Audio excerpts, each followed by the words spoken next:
Thank you.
यो नारायण थरीको सन्नाद गर्ने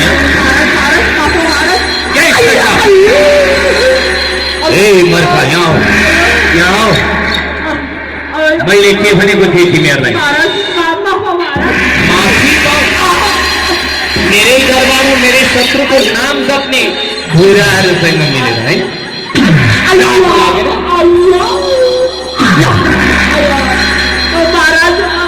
नारायण नारायण नारायण भनेर हातमा हात समातेर माथि माथि लगेर नारायण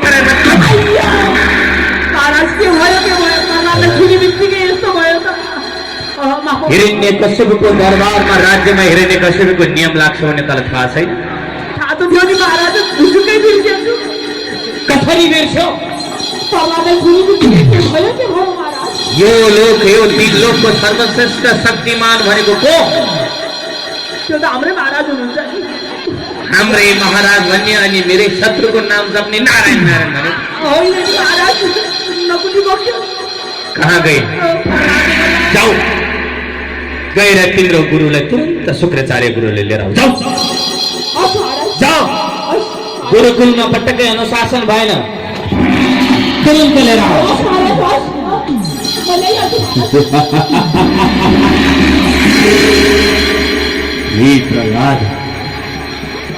हे प्रहलाद दैत्य रूपी यो सुन्दर वनमा त कालीकाठ कहाँबाट उत्पन्न भएको हे पिताजी मैले त साथी सङ्गीको साथमा उनी भगवानको नाम संकीर्तन गरेको हो पिताजी मैले के बिगारे दैत्य कुलमा जन्म लिए पछाडि दैत्यको संस्कार जानुपर्छ भन्ने तँलाई थाहा छैन हे पिताजी हजुरलाई थाहा छैन यो संसारको अधिपति नि सबै उनी मेरो भगवान यो संसारको सबभन्दा ठुलो र सर्वशक्तिमान म हिरण्यकश्यप हो भनेर तँलाई थाहा छैन पिताजी मैले जन्मजातको यस्तै गुरु पाएको छु चुप चुप चुप चुप चुप मेरो नजरमा भगवान सिवाय अरू ठुलो कोही छँदै छैन आफूभन्दा ठुलो मान्छेको अगाडि प्यार मुख चलाउने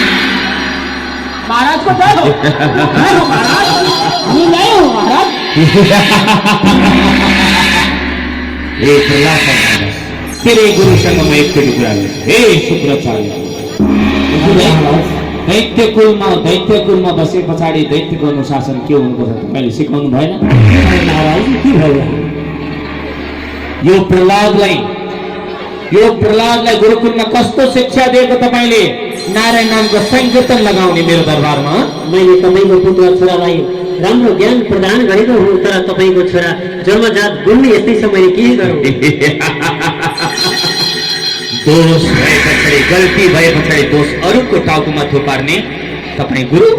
मैले केही बिगारेको छैन तपाईँको छोरा जन्मदेखि नै यस्तै शब्द मात्रै बोलिरहन्छन् मैले त तपाईँ जे भने तरबार जलाउन सिक्ने हत्या हिंसा गरेर सिकाएको ज्ञान आज उल्टो सिक्छ मैले के तपाईँ हाम्रो कुलको कुल गुरु मैले त्यसैले आग्रह गरेर तपाईँलाई मैले पाठशालाको जिम्मा लगाएँ तर पनि एउटा हिरण्यकश्यपको पुत्रलाई सपार्न सक्नु भएन है यसले मेरो केही गल्ती छैन जानुस् तपाईँको आफ्नो कर्म गर्नुहोस् लगेर जा गुरुजीलाई सरदार अब यो प्रहलादलाई के गर्नुपर्छ म आफै गर्नेछु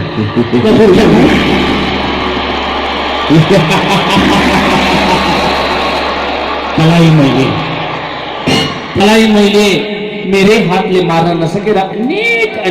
प्रयत्न गरेर मार्न लगाएँ हात्तीबाट गुल्छन लगाइन कि भिरबाट खसाउन लगाइन कि होलिकालाई अग्निमा होमन गरेर जलाउन लगाइन कि सर्प साँपबाट टोक्न लगाइन कि तँलाई मैले हर प्रयत्न गरेँ हेर अब म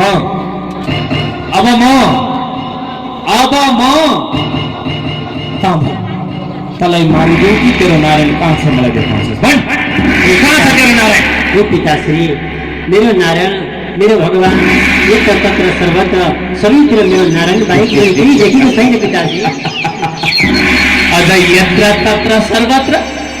यो ढुङ्गामा पनि तेरो नारायण छ यो ढुङ्गामा यो धुलाको कणमा पनि तेरो नारायण छ त्यहाँ पनि हुन्छ ममा पनि नारायण छ अवश्य हुन्छ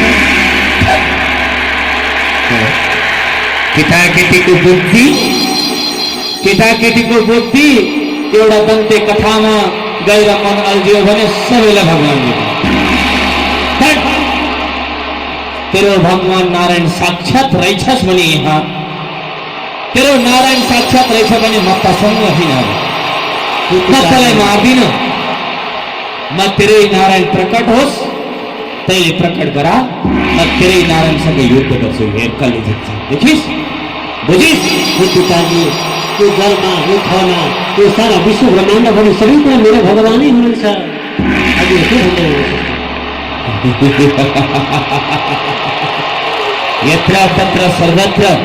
यो भवन यो धुलाका कण यो पत्थर अवश्य मामा योमा कामा सामा सारा नारायण छ अवश्य अवश्य पिताजी अवश्य त्यसो हो भने अब मेरो यो तरबारले मेरो यो वज्रले म यो परको खम्बामा प्रहार गर्नेछु अवश्य पिताश्री यो खम्बामा पनि तेरो नारायण छ होइन अवश्य अब खम्बाले मेरो भगवान भएर आउन पनि सक्नुहुन्छ खम्बामा झन् अवश्य मेरो भगवान बस्नु तेरो नारायण तैँले त्यो खम्बामा देखाएको छस् मैले देखिरहेको छु दर्शन गरिरहेको छु भगवानको मैले तैँले देखाएको छस् त्यो खम्बामा तेरो नारायणलाई देखेको छु पिताजी म देखिरहेको त्यसो हो भने अब मेरो यो वज्रले त्यो खम्बामा प्रहार गरे पछाडि भक्त प्रणाली मनमानी भगवानको उपासना गरौँ हे भगवान म धेरै आत्मा परेको छु भगवान प्रमाण हजुरले रक्षा गरिरहेको छु भगवानको उपासना गरे खण्डमा हिरण्य कसिलो दैत्यले गएर भाइको खम्बामा प्रकारले प्रहार गर्छ अब म त्यो खम्बामा प्रहार गर्छु त्यहीबाट तेरो नारायण प्रकट भएर मसँग युद्ध गरोस् हेर प्रहलाद त्यहाँ बसेर हेर हेर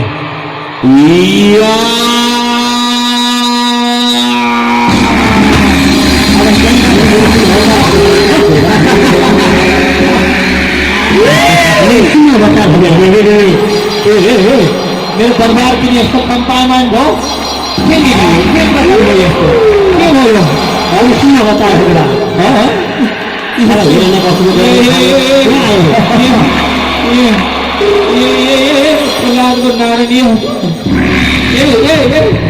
संडा मर्क कहाँ गए कहाँबाट आयो संडा मर्क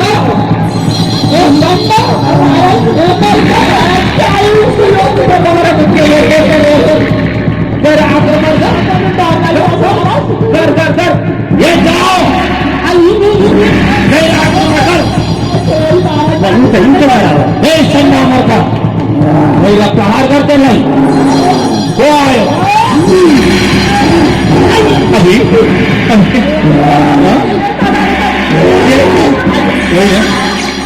नारायण को बोलो भाई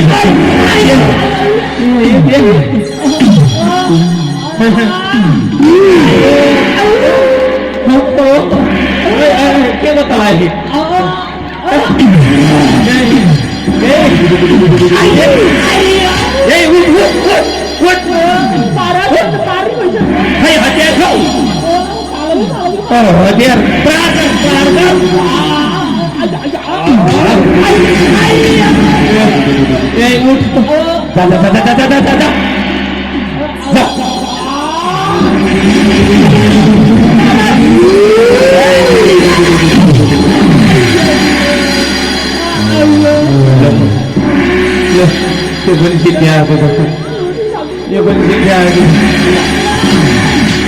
अब हिरणले खस्नु के छ बाँकी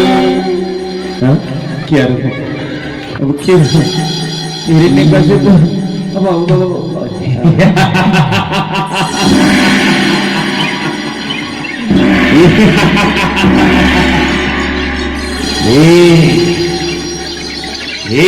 प्रहलाद को नारायण सही हो ब्रह्माजीले मलाई धेरै वरदान दिनुभएको छ बुझिस् तैले मलाई मार्न कदापि सक्दैन आइज म तँलाई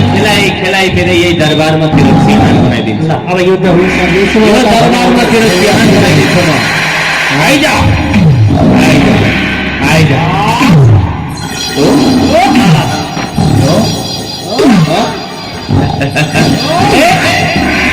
देखिस मेरो युद्ध कला देखिस आइजा आइजा या या या या या या ये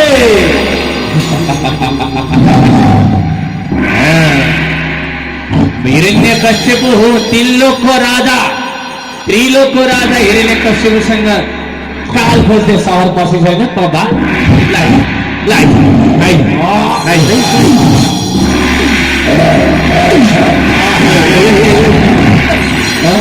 म कहाँ आइपुगेँ म कहाँ पुग्यो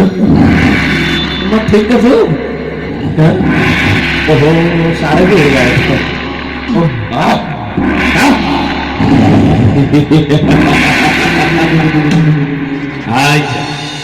एक प्रहारले हिरण्यकश्यपको वध हुन्छ भन्ने ठाने होला तैले मृत्यु हुन्छ भन्ने ठाने होला तैले आइज मार्नका लागि हिरण्यकश्यपको छेउ काल खोज्दै आइ छैन आइज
मेरो प्रिय भक्त प्रहलाद नाथले धेरै दुःख दिएछन्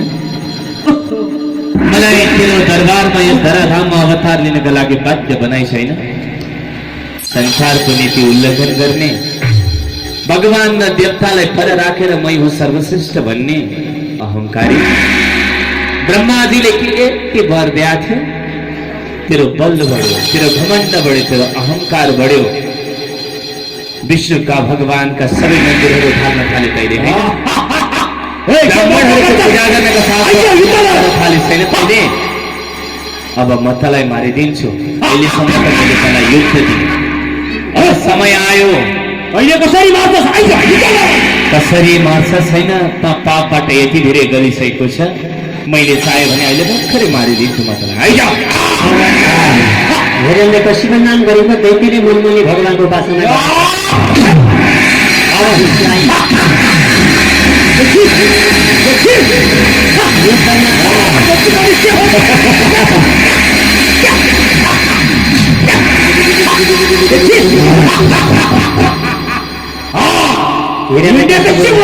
दैत्यलाई युद्धमा विजय हासिल प्राप्ति गरेर आज यो राज्य पाउनुभन्दा बरु भगवानको हातबाट वध भएर भगवानको धाम प्राप्त गर्नु ठुलो लक्ष्य थियो अब अन्तिम अवस्था भएको छ हिरण्यकश्यपले बारम्बार मर्ने क्रममा मेरो भगवानलाई मनमनै सम्झेको छ तर बाहिर देखावट युद्ध गर्ने म तँलाई मारिदिन्छु आइज किन पर जान्छस् काल देखेर डराइस देखेर डराएको होइन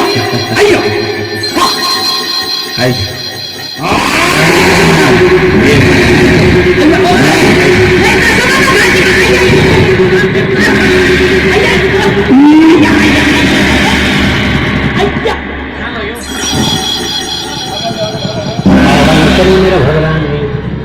हिरण्यकश्यप नाम गरेको दैत्यले आफ्नो काखमा लिएर दिनमा होइन रातमा होइन आज सन्ध्याका साँचो भेडामा 12 मास बाल्यकाल 12 महिना अधिक मासको भेडामा पुरुषोत्तम महिना निर्माण गरिकन अहिले अवतार भगवानले हिरण्यकश्यप नाम गरेको दैत्यलाई आफ्नो नामद्वारा गोविन्दलाई नमो नमः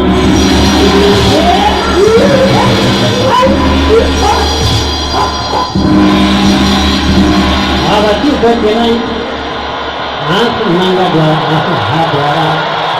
कुनै पनि शस्त्र प्राणीबाट मेरो मृत्यु नहोस् मन भाज नाङ्गा भाज भाइको दैत्यलाई मारिदिनु हो। आकाशबाट पुष्प वृष्टिको सबैले जय जयकार गरे। राम वृष्टि हुन थाल्यो लाभा फुल अभिरा वृष्टि हुन थाल्यो लाभा फुल अभिरा वृष्टि हुन थाल्यो लाभा फुल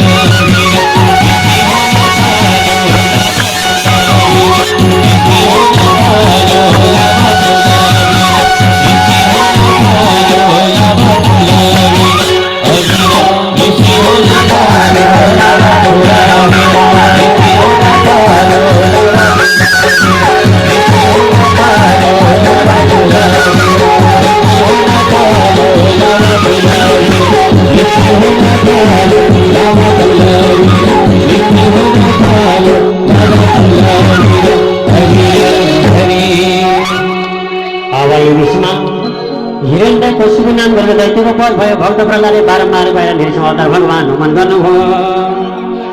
हे भगवान परमात्मा जगदीश्वर, आज मलाई प्रसन्न पार्नको लागि मेरो उद्धार गर्न हजुर प्रसन्न हुनुभयो। यदि हजुर नआउनु भएको भए मलाई अवश्य पनि मेरो बाबा मेरो पिताजीले मलाई पद गर्नुहुन्छ मेरो भगवान भनिकन कहाँ गएको त्यो बच्चा यता। अब यसरी निरीक्षण अवतार भगवानले बाबाको राज्य अहिले यसरी ल बाबु अब तिमीले यसरी अगाडि बढ्नु भनिकन भक्त प्रहलादलाई अब राजकाजमा स्थापित गरिकन नृसिंह अवतार भगवानले बाबाको राज्यमा स्थापित गरिदिनु हो। अनि त्यसपछिबाट अब आफ्नो धाम तल सवारी हुनुभयो। बाबु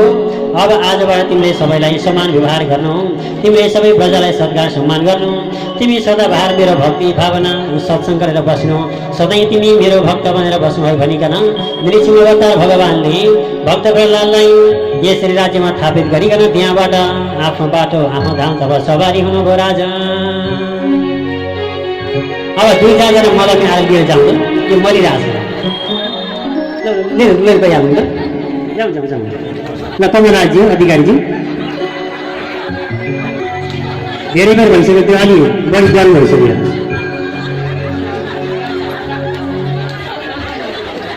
कहाँ लाने पशुपति लाने कहाँ शिला आइहाल्नु लिएर गइहाल्नु फेरि बेलुका कोठा ढिलो हुन्छ फेरि सुरु गर्नु बोकेर बोकेर लिएर जाउँ है परेछ छोड्नु हुँदैन है छोड्ने भयो ल मऱ्यो भने हाँस्दै गएको